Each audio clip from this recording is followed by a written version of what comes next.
You are better than that. Rocky, round two this week, round 3 next week.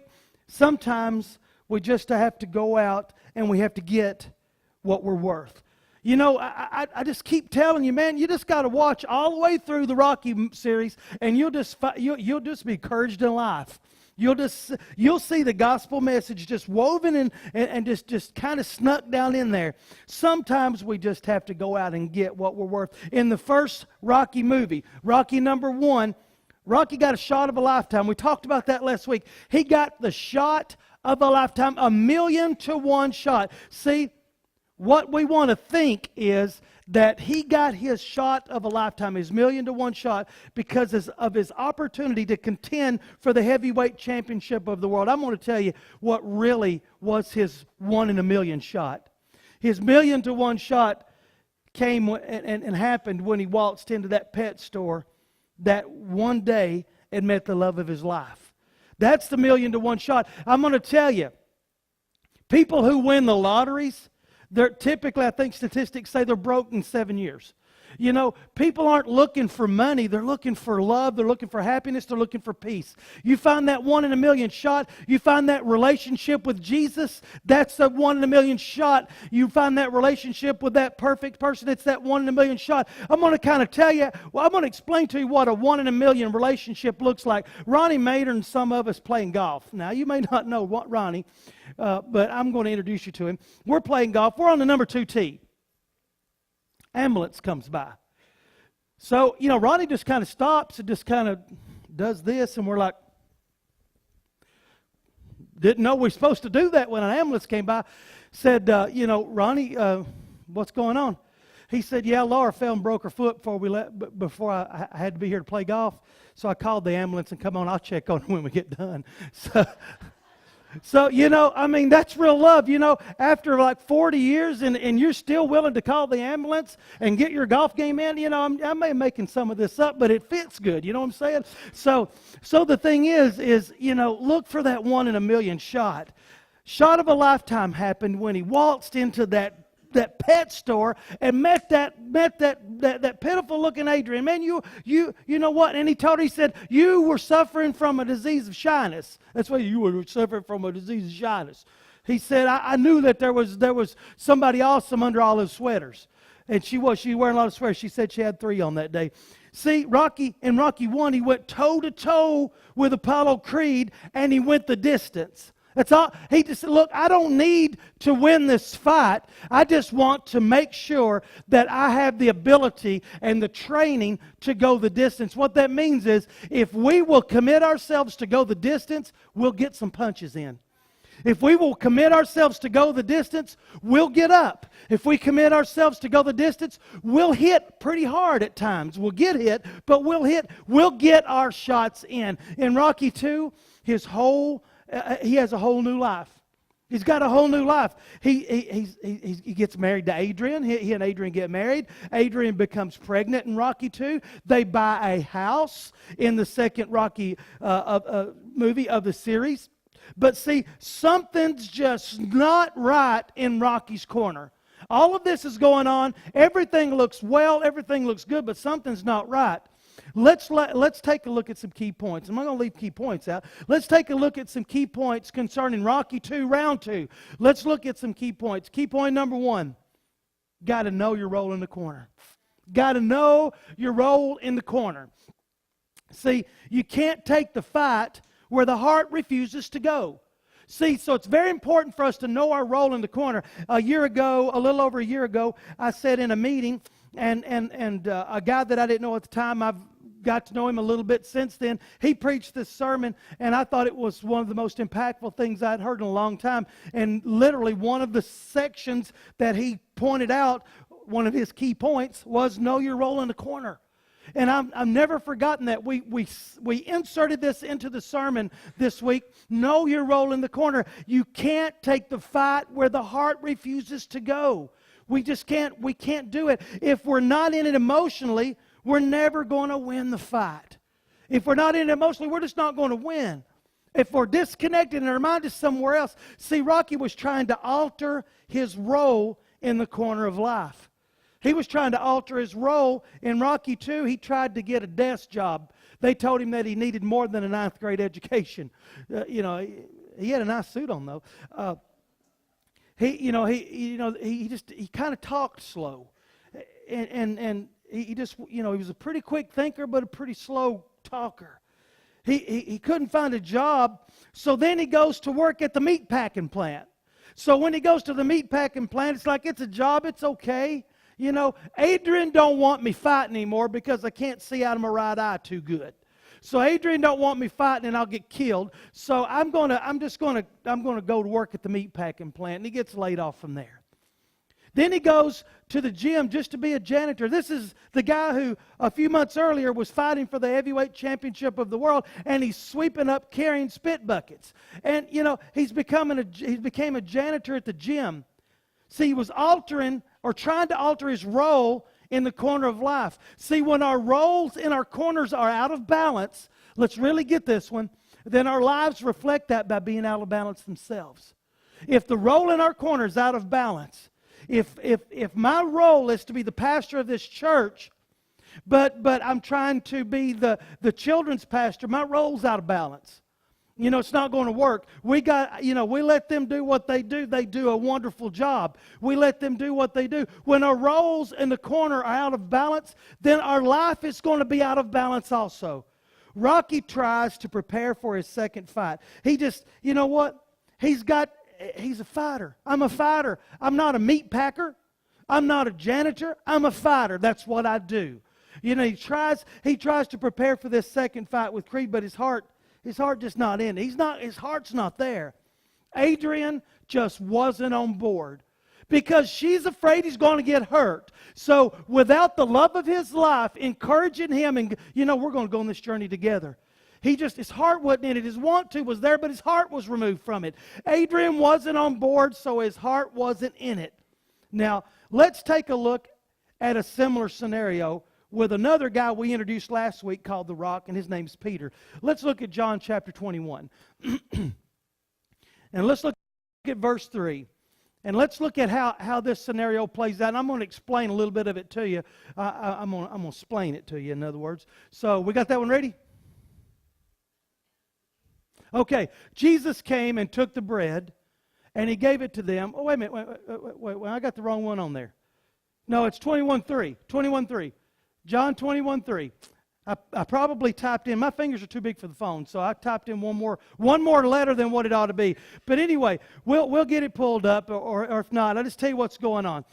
Peter gets knocked down. Peter gets knocked down, and see, we get confused when we get knocked down. See, when we get knocked down, we get confused. See, here's how it rolls out. When you get punched, you get a little bit addled. Peter gets a little bit, he gets his bell rung here just a little bit. Because what's happening is, he says, I'm going fishing. He says, Jesus has died, so they think he's dead and gone. Jesus has died on the cross, so it was a good ride. Now the world has come to an end, and I'm going back to doing what I was doing before Jesus came along. I'm going to go back to fishing. Peter, in his confusion, see, he got his bell rung. He didn't plan it this way. So what happens is, when you don't plan it out this way, then when something odd comes along, you get your bell rung. And when you get your bell rung, you kind of staggering around a little bit. I watched a guy last night for Vanderbilt University. He ran in, he hit his head on the ground. That poor old boy didn't know he was washing or hanging out. I mean, he got up, his bell was rung, he was just kind of walking along like this. Sometimes we get our bell rung. Peter got his bell rung, and in his confusion, he retires from the ministry. Simon Peter said to them, I'm going fishing. I'm going fishing. Jesus is gone. it is what it is. It was a good run. It didn't pan out the way that I thought it would, so I'm going fishing. So he tells them he's going fishing. They take off and go fishing with him. So he publicly announces his retirement from the ministry. I'd like to tell you today, announce to you that I will officially be retiring from the ministry. I'm going fishing. Thank you. Thank you for the 3 years that we've had together. And so he retires from the ministry, and he goes fishing, and he's confused concerning his role in his corner. You know what? I thought I was pretty clear on my role in the corner until I got my bell rung. And then when I got my bell rung, I just retired. See, when we get knocked down, sometimes it's easier to go back to doing what we were doing before than it is to get up. Sometimes when we get knocked down, it's easier to go back to doing what was easy. You know what? I think I'll go back to doing what's easy rather than what's hard. I think I will go doing the easy thing because the easy thing didn't cause me grief. This causes me grief. The easy thing didn't cause me pain. You know, it's like, hey, look, I'm going to promise you this. If you're not married and you're afraid to get hurt, then you probably won't find a relationship. I mean, you just got to lay it out there. You know what? You got to fill gaps. So the thing is that you got to expose gaps and say, here I am. It's just not going to happen. See, we're confusing in today's society, in the world, we're confusing a knockdown with a knockout. We're confusing a knockdown with a knockout. See, Rocky said in Rocky 5, I ain't heard no bell. He said, I ain't heard no bell. So that means the fight's not over. Sometimes we just need someone to come along and help us define our role in the corner. Sometimes somebody just got to help us define our role in the corner. Peter says, I'm going fishing. Jesus showed up that morning. See, they fished at night. Jesus showed up that morning. There's a whole lot of preaching right here that we're skipping over because we just don't have time. Jesus shows up that morning. He prepares breakfast. Jesus takes Peter for a walk. Come on, Peter, let's you and I go for a walk. He takes him for a walk. And the reason we know he took him for a walk is because as they were moving along, Peter looks back and says, what about John? What about the disciple that Jesus loved? What about John? What's up with that dude? So Peter is taken along with Jesus, and Jesus says, Peter, this is what we're doing on this little walk. I'm defining your role in the corner. Now, I'm laying out for you the role that you are to take in your corner. Let's look at John chapter 21, verses 20, 21, and 22. Let's look at John 21, starting at verse 20. Peter turned and saw the disciple whom Jesus loved following them. So we know they were on a walk.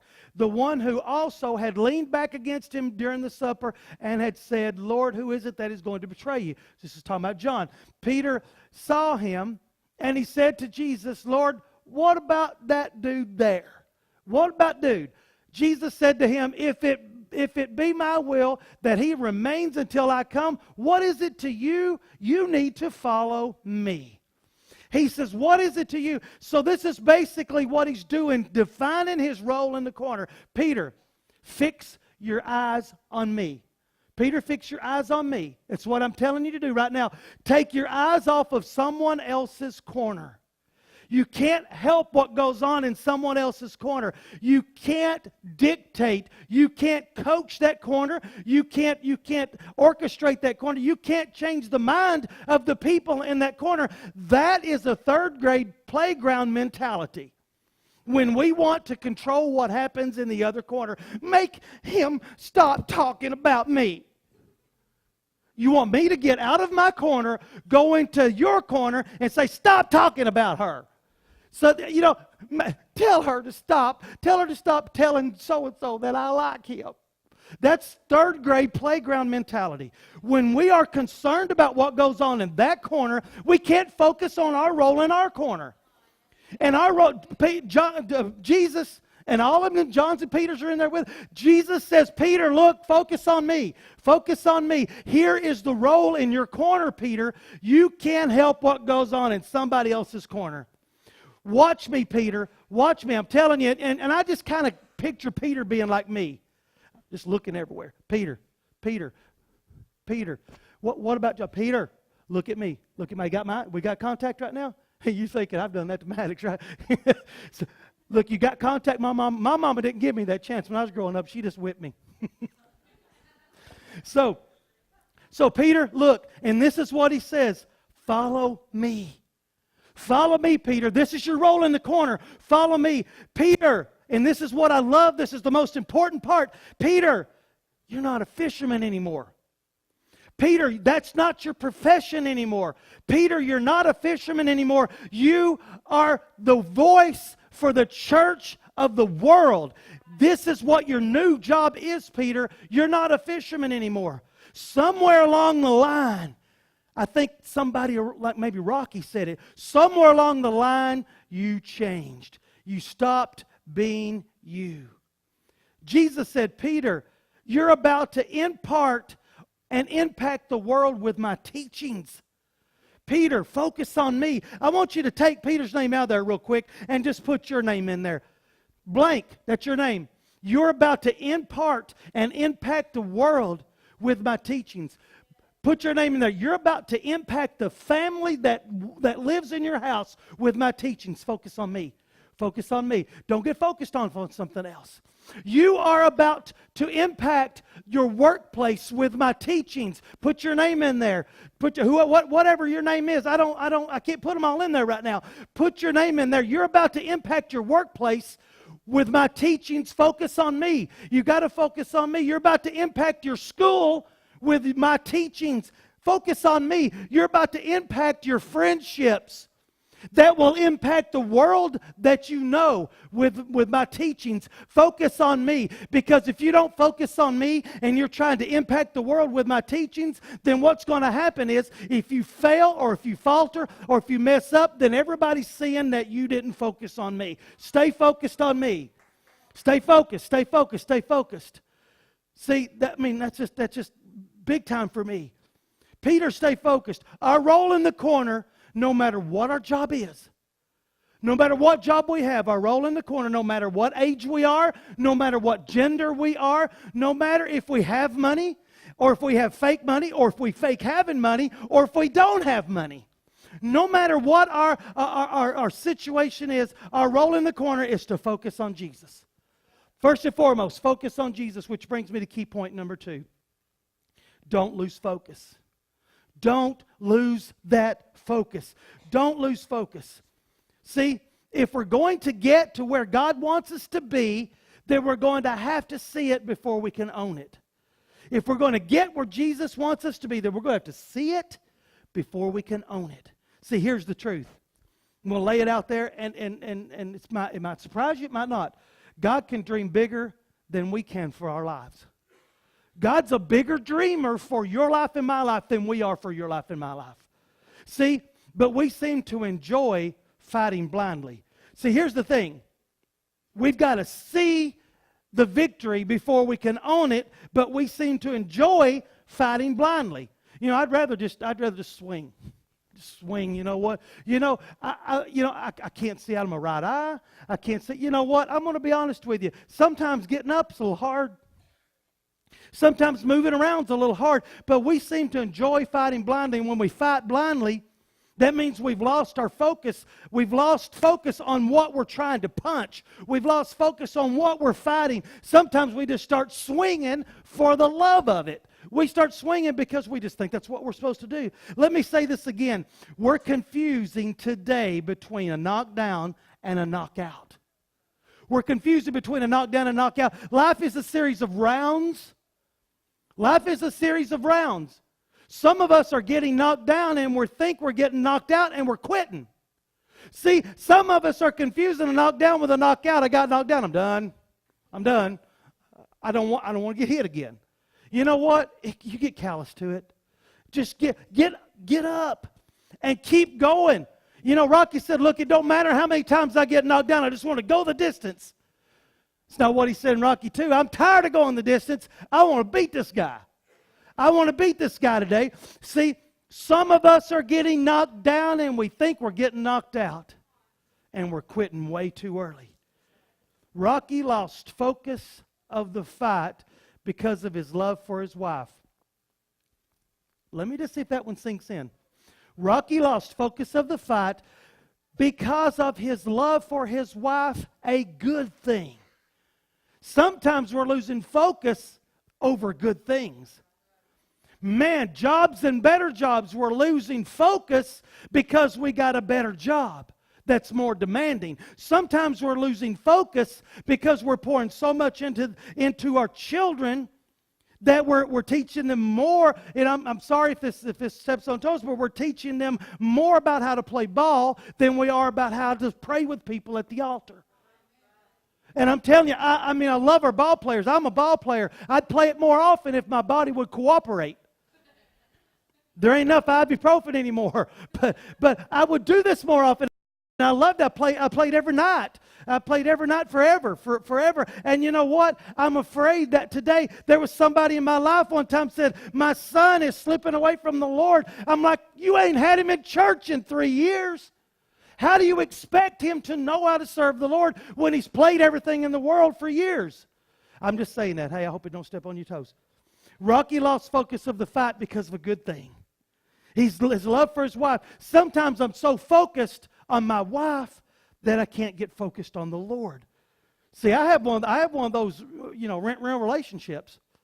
Man, I tell you what, for almost 33 years, I've been like rent-round. My wife is my best friend. You know what? We come together. We're like peanut butter and jelly, Bonnie and Clyde. We're like all that stuff. Can't say one word without saying one name without saying the other. But sometimes we have to back up and say, look, our identity's not in each other. We do go together, but our identity's in Christ. That's what's most important. See, let's look at Peter again. Let's jump back and look at Peter again. Let's look at him again. Peter lost focus the night Jesus was on trial. Peter lost focus the night that Jesus was on trial. But when the king mentions you by name, it changes your focus. When the king mentions you by name, man, it does something to you.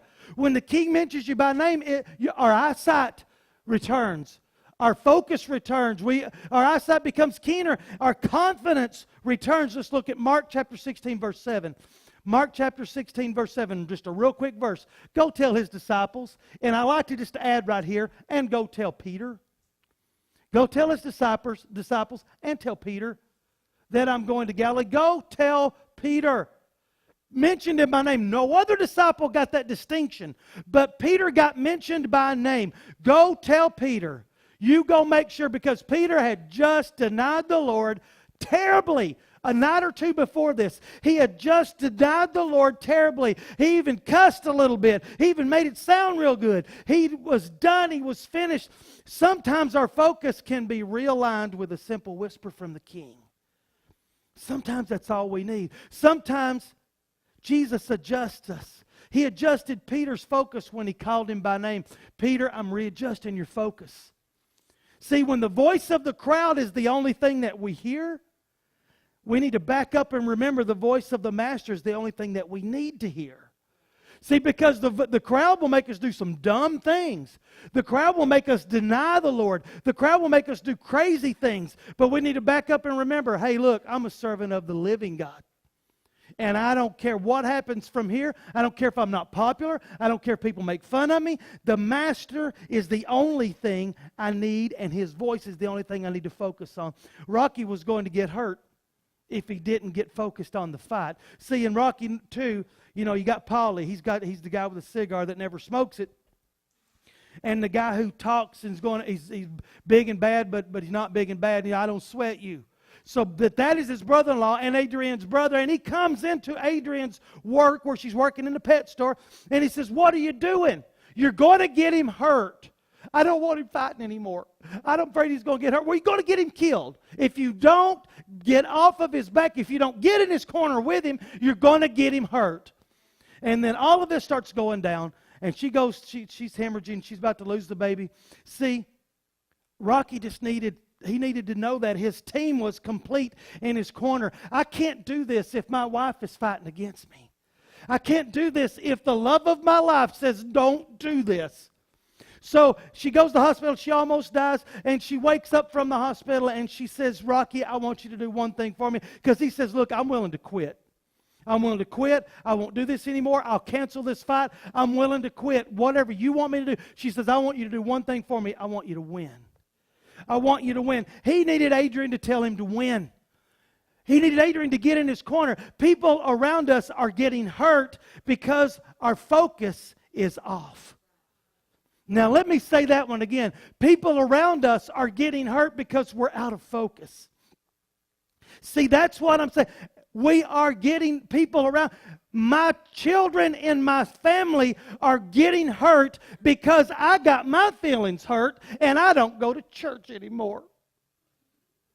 I don't want to go with those people. Well, then I tell you what, why don't you just kick every one of them to the street, because they're going to follow you. They're going to follow our example. So you know what? I'm going to tell you right now, whoever's listening to me, if you've got your feelings hurt in church, please get off the third grade playground. And let's get our hearts right with the Lord and start focusing on our corner and not somebody else's. Oh my gosh, because everybody in here and everybody listening has probably been there. So I'm saying get up and get back in the fight, because our children's lives will be affected because we lost focus. Then all of this starts falling like dominoes. So godly focus brings godly victory. That's how it works. Key point number 3. Change throws the enemy off of his game.